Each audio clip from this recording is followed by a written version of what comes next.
This is Sakshi Verma. Welcome back to my YouTube channel easy learning concept, जहां हम लोग difficult concepts को बहुत आसानी से समझते हैं। तो मैं आज आप लोग को 1.2 ऑथोरिटी ऑफ द कॉन्स्टिट्यूशन का पॉइंट नंबर ई, जो कि इसका सब टॉपिक है, कंपोजिशन ऑफ कॉन्स्टिट्यूएंट असेंबली को एक्सप्लेन करूंगी।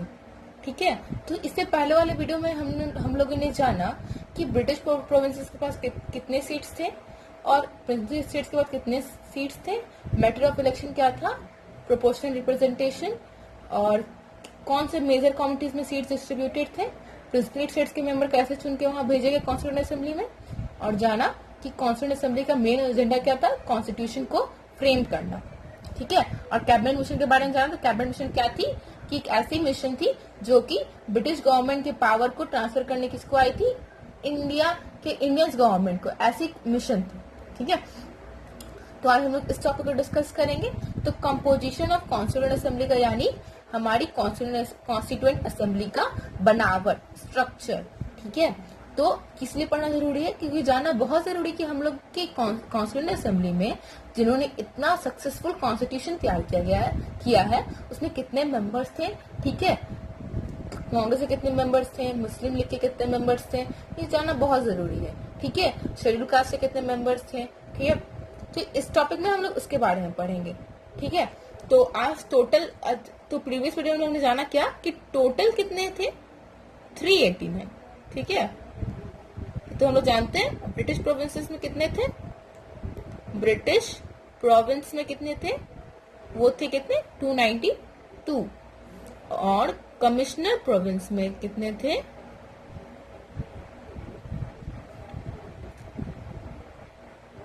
वो थे 4। प्रिंसली स्टेट्स में कितने थे,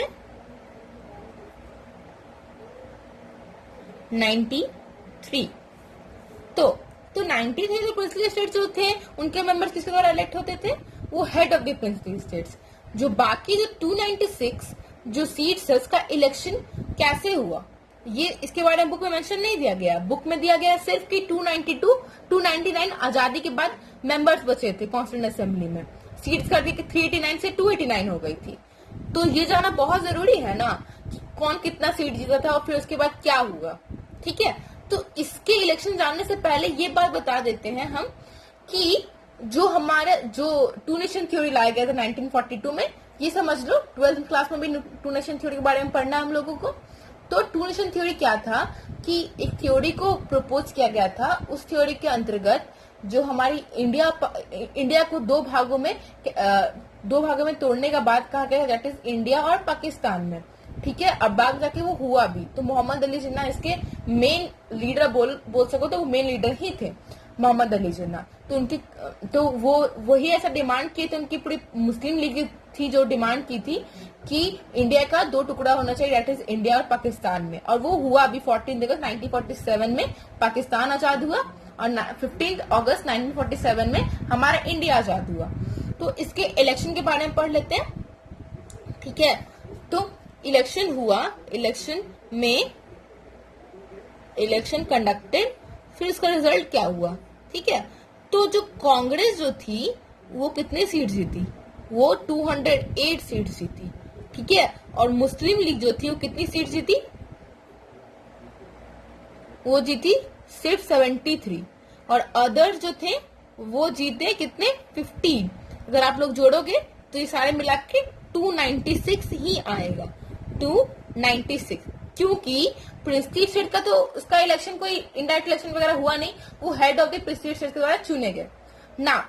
अब 9 दिसंबर 1946 को असेंबली हुआ।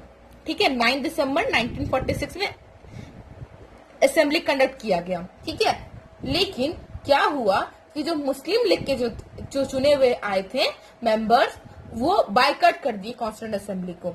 ठीक है, मुस्लिम लीग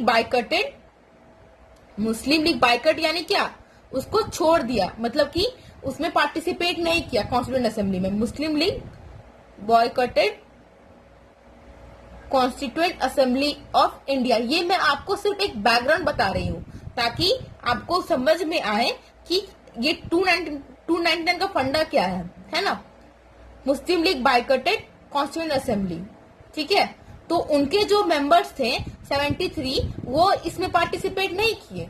तो फाइनली कितने मेंबर्स पार्टिसिपेट किए थे? 211 मेंबर्स।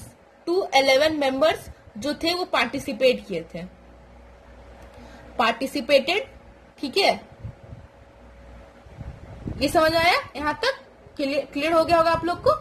और उसके बाद अब आते हैं यहाँ पे कि पहली बात कि जो 20 फैब 1947 में क्या हुआ, ये बता रहे हैं कि आजादी के पहले क्या टाइमलाइन चल रहा था।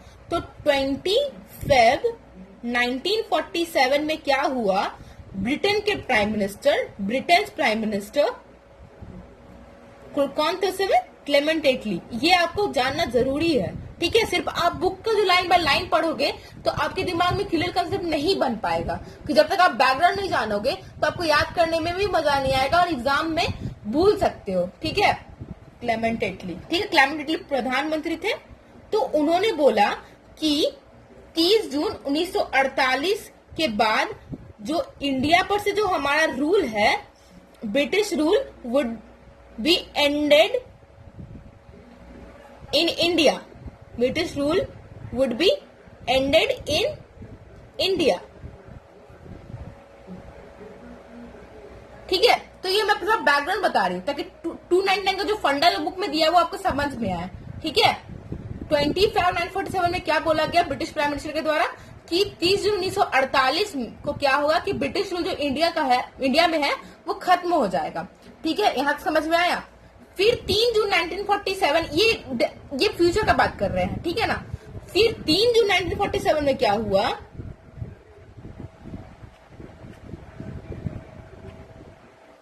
कि जो एक माउंटबेटन प्लान लाया गया। माउंटबेटन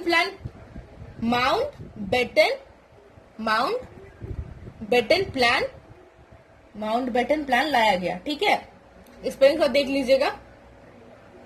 तो इस प्लान के तहत ही इंडिया का 2 टुकड़ा हुआ था, इंडिया और पाकिस्तान का।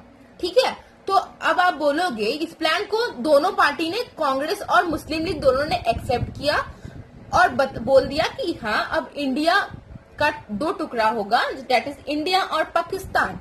ठीक है, तो अब जो मेंबर्स जो पाकिस्तान के सीट से जो लड़े हैं उनका तो खत्म हो गया क्योंकि वो पाकिस्तान में चले जाएंगे, है ना? तो उनका जो सीट था वो क्या हो गया? खत्म हो गया क्योंकि वो पाकिस्तान में चले गए। जैसे पाकिस्तान का इलाका, ईस्ट पाकिस्तान का इलाका यानी बांग्लादेश का इलाका साथ ही बाद चला गया था पाकिस्तान के पास। तो वहां के जो मेंबर सेलेक्ट हो गए तो वो तो अब पार्टिसिपेट नहीं करेंगे कॉन्स्टिट्यूएंट असेंबली में। तो फाइनली कितने हो जाते हैं? तो फाइनली मैं यहां लिख देती हूं, फाइनली 299 सीट्स बच जाती है। ठीक है, फाइनली 299 सीट्स जो थी वो लेफ्ट आउट हो जाती है। 299 सीट जो है वो इंडिया के हाथ में आता है। ठीक है ना, क्योंकि वो इंडिया के अंतर्गत है। और जो बाकी जो 100 सीट थे वो पाकिस्तान की तरफ पड़ जाता है, वो रीजन। तो वो तो है हमारे कांग्रेस असेंबली में नहीं पार्टिसिपेट कर सकते हैं, इसीलिए यहाँ 299 का जिक्र किया गया है। ठीक है, अब मैं आपको डायरेक्ट बता दी 299 सीट था तो आप लोग समझ में नहीं आता है ना, इसीलिए बैकग्राउंड बताना जरूरी था। तो ठीक है, तो 299 सीट्स थे। तो इसी के अकॉर्डिंग मेंबर्स जो थे वो सारे कॉन्स्टिट्यूशन असेंबली में पार्टिसिपेट किए, कॉन्स्टिट्यूशन को फ्रेम किया गया। तो कॉन्स्टिट्यूशन कब फ्रेम होकर तैयार हुआ? 26 नवंबर 1949 को बनकर तैयार हुआ गया। इनफोर्स कब हुआ? इनफोर्स हुआ ऑन 26 जनवरी 1950। ठीक है, 26 नवंबर को क्या हुआ? प्रिपेयर्ड। ठीक है, और इनफोर्स कब हुआ? 26 जनवरी 1950। सोचो, ये जो 1947 में एक बहुत ही ब्लडी पार्टीशन हुआ, ये नहीं कि चुपचाप से इंडिया पाकिस्तान अलग हो गया। एक बहुत ही बड़ा, एक ब्लडी बोलते हो, ब्लडी खूनी मारपीट बोलो, वो हुआ था आजादी के समय। आप लोग 12 के फर्स्ट चैप्टर में ही जानोगे कि कितना ब्लडी रिवॉल्यूशन तो नहीं बोलेंगे, उसको गलत वर्ड मैंने यूज किया। एक बहुत ही मतलब कि बहुत ही घातक वो पार्टीशन हुआ था। जब हम लोग ने गदर फिल्म देखा ही होगा कि वहां से जब ट्रेन आ रही थी पाकिस्तान से, तो लाश जा रही थी, यहाँ जा रही थी तब लाश जा रही थी। तो एक बहुत ही भयानक बोलोगे पार्टीशन हुआ था। लेकिन इसके बावजूद भी हमारे जो कॉन्स्टिट्यूशन मेकर्स ने इतने अच्छे से कॉन्स्टिट्यूशन को तैयार किया गया है ना, जो वर्ड यूज किया गया हॉरेंडस वायलेंस, यानी कितना खतरनाक वायलेंस हुआ होगा इंडिया और पाकिस्तान दोनों जगह में, कि पार्टीशन कोई भी नहीं चाह रहा था वहां के लोग, लेकिन यहाँ पॉलिटिकल विल ही चाहती थी कि मुस्लिम लोग को, मुस्लिम के लिए एक अलग सी राष्ट्र बनाना चाहती थी, क्योंकि मुस्लिम लीग कहीं ना कहीं कांग्रेस से खफा थी, ठीक है, इसी कारण। तो इतना होने के बावजूद भी, इतना हॉरेंडस यानी बहुत ही खतरनाक वायलेंस होने के कारण भी, के बावजूद भी हमारे कॉन्स्टिट्यूशन मेकर्स ने एक बहुत ही बेहतरीन कॉन्स्टिट्यूशन बना के तैयार रखा। ये नहीं कि सिर्फ एक पर्टिकुलर कम्युनिटी को जगह दिया गया, सारी कम्युनिटी को जगह दिया, भले वो शेड्यूल कास्ट हो, डिप्रेस क्लास हो, सारे को जगह दिया गया। और इनफैक्ट जो हमारे बुक में डेटा के अनुसार 28 जो मेंबर्स थे वो किसके थे, 28 जो मेंबर्स थे वो किसके थे, शेड्यूल कास्ट के थे, शेड्यूल, ऐसे मैं लिख देती हूँ, शेड्यूल कास्ट के थे 28 मेंबर्स, यानी सबको जगह दिया। भले ही इनडायरेक्ट इलेक्शन हुआ हो, लेकिन सारे को जगह मिला हमारे कॉन्स्टिट्यूशन असेंबली में, तभी जाके इतना अच्छा कॉन्स्टिट्यूशन हम लोग का तैयार किया गया, ठीक है। भले ही पार्टीशन हुआ, हमारे कॉन्स्टिट्यूशन मेकर को दिक्कत हुआ, लेकिन फिर भी हम लोगों, उस समय के कॉन्स्टिट्यूशन मेकर्स ने अच्छा कॉन्स्टिट्यूशन तैयार किया, जिसको हम लोग अभी तक फॉलो कर रहे हैं। तो आज के लिए बस इतना ही। अगले टॉपिक में हम लोग जानेंगे प्रिंसिपल ऑफ डेलिबरेशन। तो अगर आप लोग को वीडियो अच्छा लगा हो तो please like, subscribe and share. Thanks for watching.